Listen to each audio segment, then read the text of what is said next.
So compromise versus collaboration. Compromise, is it a dirty word? It can seem like it. I read an article earlier that was pointing to the fact that many times compromise is bad. Compromise leads to bad outcomes and bad decisions and not the best decisions. I would want to take a more nuanced approach with that. I think sometimes collaboration or compromise is bad. Collaboration is where we want to get to, but the two aren't totally disconnected. So we're going to dig into that today and see if we can find some good workable answers for us on the daily dance.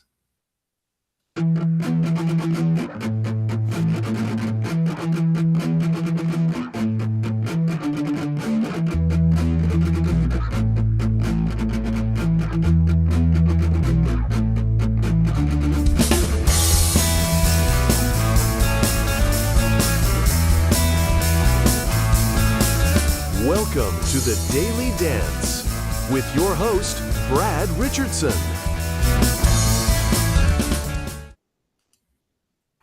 Welcome again to the Daily Dance, and so glad that you guys are here.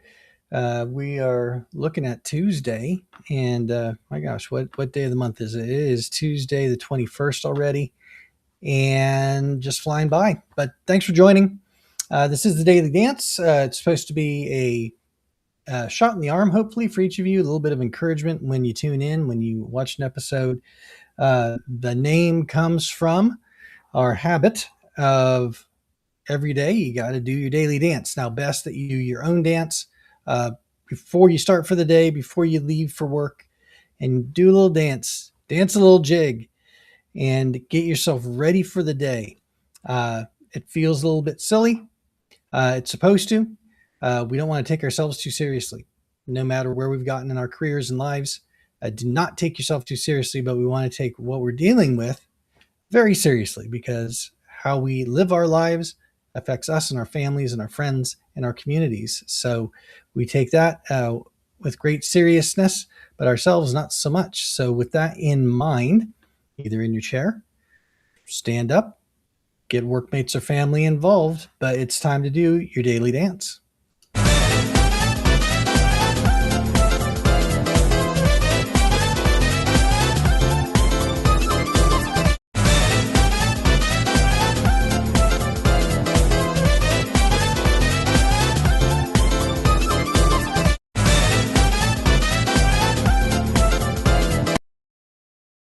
Alrighty, and there we go. And if that feels just altogether too silly for you, I've got to stress that is the point. I know it's totally opposite of maybe what we run into all the time in our work lives, and even the topics that we bring up here and discuss, because we can get into technical issues, we get into culture issues, and those, we're not making light of that. But to totally break yourself out, and if anybody knows me, it really isn't my personality to. I'm not going to stand up and dance in the middle of the office. That's not necessarily me, but that's the point. This is a moment for us to take a breath and maybe just get on the lighter side of things for a moment and get ourselves going. So enough about that. Thanks again for joining us. You can always find us on Rumble. You can find us on X and on YouTube.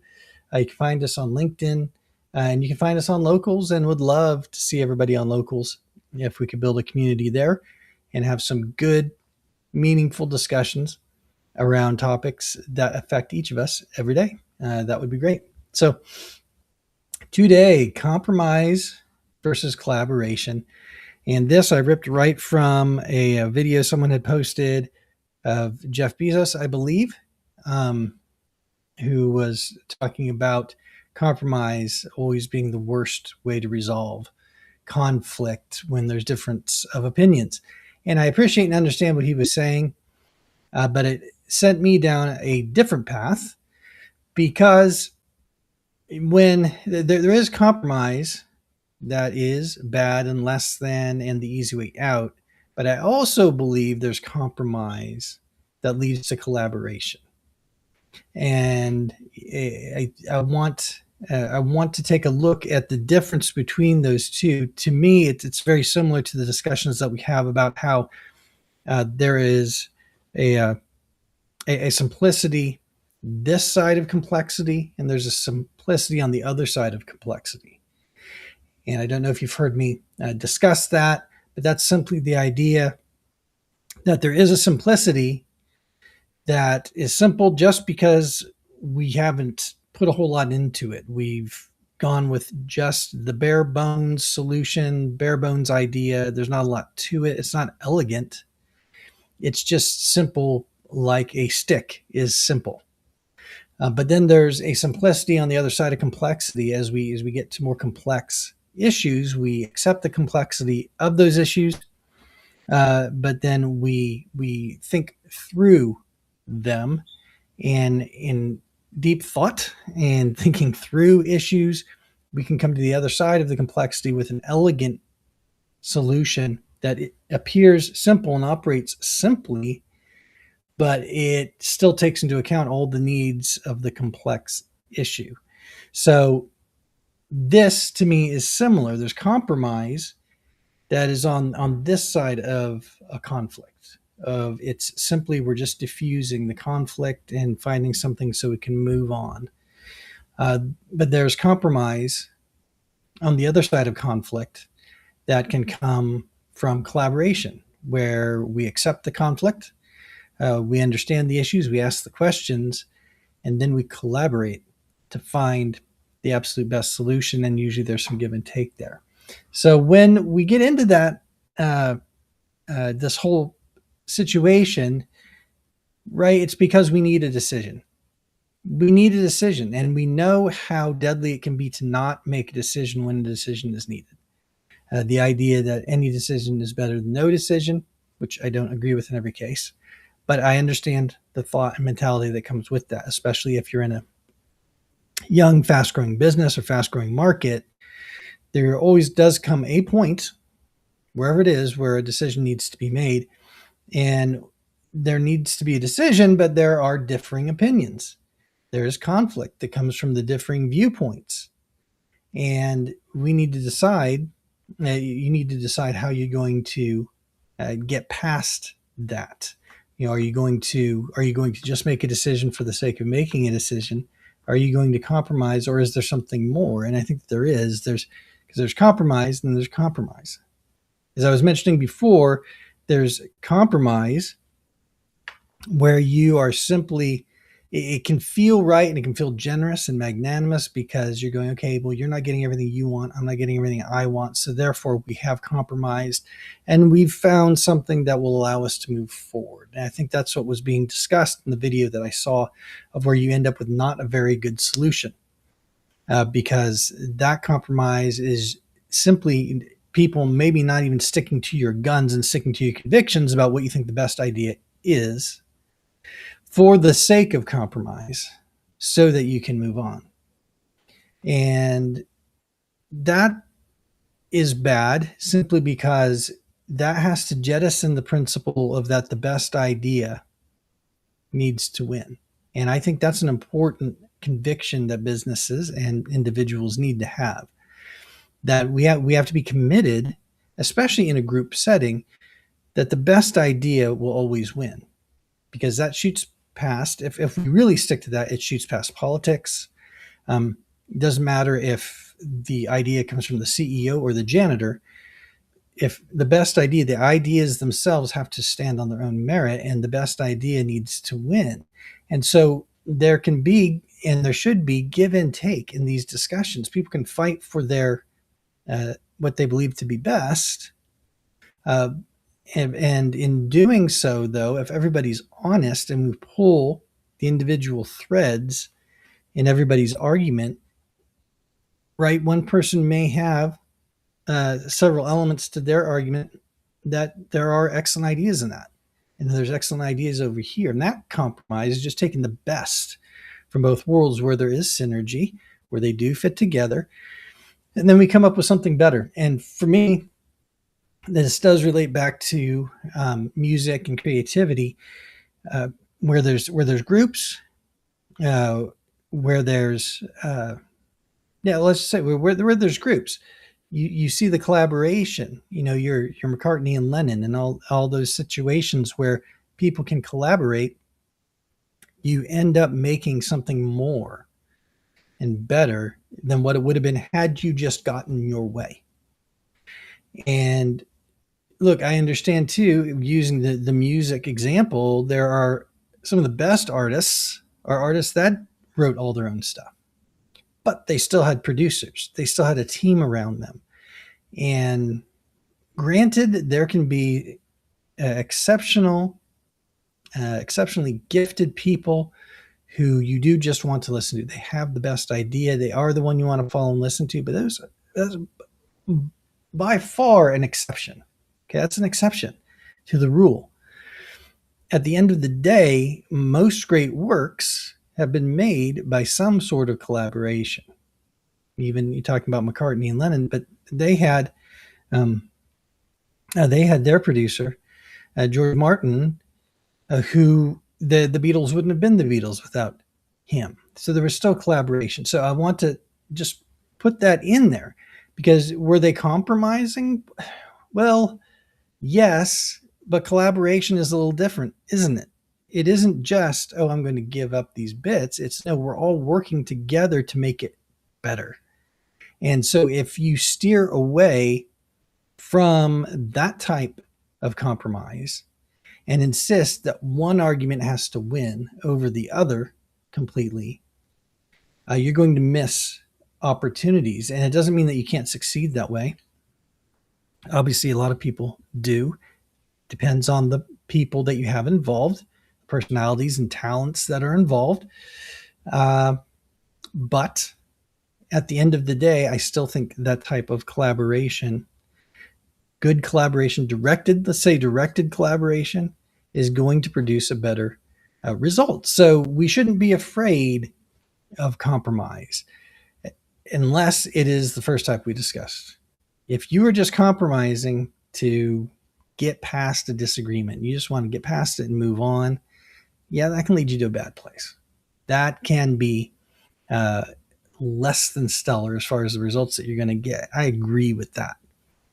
But how much better would it be to recognize if you're tempted to do that, and instead of just going, we need someone to make a decision here, go into collaboration mode. Understand, well, what do you have that's good? What do I have that's good? Is there any synergy there? Now, having said that,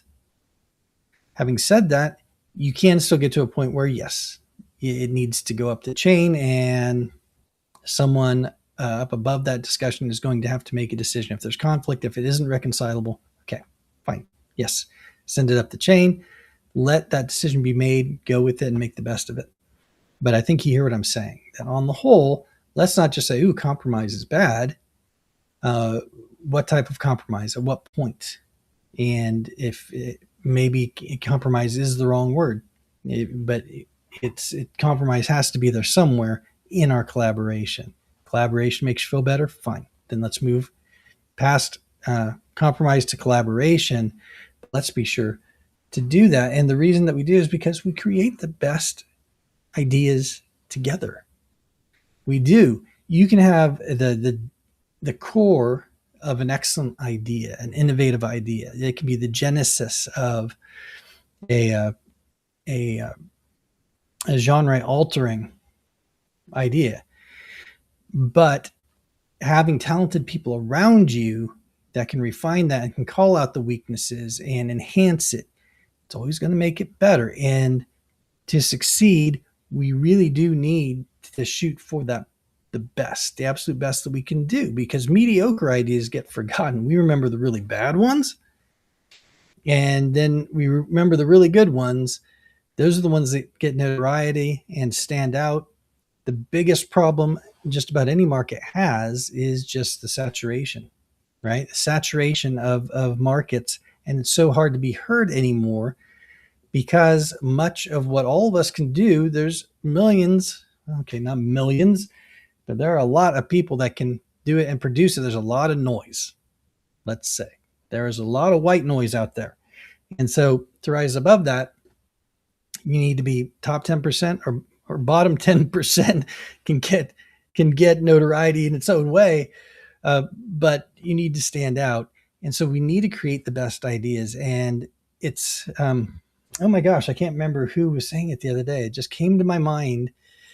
Uh, Someone that was talking about living with the discomfort of an idea or project that it just isn't quite finished, and being willing to wrestle with it just that little extra bit. And I'm going to have to look that up because it was such a great quote and a great thought that the people who end up creating amazing work are the ones that have the ability to sit with that discomfort and wrestle with their ideas a little bit longer, hone them just a little bit more, and stick in there. Because the problem is we don't like it. It's uncomfortable being in that in between realm, right? Of having an idea, having a concept, trying to get a product out the door, trying to get a song out the door, trying to get whatever your thing is, trying to get it done to completion. And there's that uncomfortable space that we inhabit where it's not quite done. We really just want to be done with it, because if I'm done with it, then that feeling of discomfort can go. I can get rid of it and we can move on. So if you're willing to sit with that discomfort longer and ask a few more questions, hone it a little bit more, then you get to excellence. And it's that excellence that allows you to stand out from the crowd, uh, with even taking into account marketing and all that. Yes, we still need to market things to get above the noise, but if we don't have excellent services and products to offer, it's not going to stay above the noise. You're going to rise for a moment and sink back down. To get to these excellent uh, deliverables, we have to be willing to wrestle with the discomfort and being in that no man's land where we've got a good idea, but it's just not quite there yet. And to be willing to sit with it, whittle away, until you have it as excellent as it can be. You give as much time to it as you can to that end. So, understanding, we come to points where we need a decision. Granted, we need a decision. How are we going to do that? There's compromise, and then there's compromise, right? There's the compromise, this side of excellence, and there's the compromise, that side of excellence. Compromise this side is kind of chickening out and just saying we want a resolution so we can move on. Compromise on the other side is really collaboration, and it's saying we need to work this together and pull all the best elements from all the arguments and find the best way to move forward, because why? We create the best ideas together. So I hope that makes sense to everyone out there. I think you've all experienced moments and times. I think we've all been in meetings where there's times where all of a sudden there's this push. Okay, it's time to move on. And we've all felt that in our gut sometimes of, oh, I don't know if it's time to move on yet. I don't know if we're there. And it can be hard to be that person. Back to the music analogy in the band, that can be very uncomfortable. You have the one band member, and there's usually always the one who's more of a perfectionist than everybody else. And you can come in and you work on a song, and you've refined it yourself, you think, to a good point, and you present it to the group and you work on it, and you think it sounds like, okay, this is great, this is good to go. And there's always the one person who wants to say, I don't think so. I'm just not feeling it yet. It needs a little something more. And then you go back and you work it and you work it and you work it a little bit more. And, that's always the case. Well, in business and in the boardroom and in different meetings, it's the same way. And it can be hard to be that person that's going to speak up and say, it's a great idea, but I think we just need to work it a little bit more. There's something here that feels unfinished. There's something here that feels unfinished. Do we have an answer for this question, for this part of the problem? Very, very important to be willing to go back in, because we create the best ideas together. And it isn't just to throw a wrench in it, and it isn't to say, oh, I need to have my voice heard. It's to say we need to be sure we've fleshed out everything and we've heard all the ideas, because you never know where the best idea is going to come from. And so you don't want to lose that just because you're in a hurry to move on, right? Okay. So Yes, we need decisions, but we don't want just compromise. We want collaboration because we create the best ideas together. There we go. Straightforward, easy peasy. Now, homework.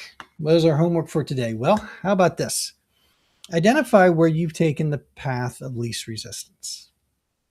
Think back to different meetings and different situations where maybe uh, you have compromised. And I'm not saying that you did it from wrong. You may have done it from right motives, not wrong motives. Okay. You compromised because you felt like you didn't want to hold things up for the group. You wanted to move things along, and that's fair. Okay. Um, but think back to the times where you've done that, and think about how could you have done that differently so that it could have ended up in a good collaborative space, where you could have taken an idea a little bit farther, polished it a little bit more, and the outcome would have been better.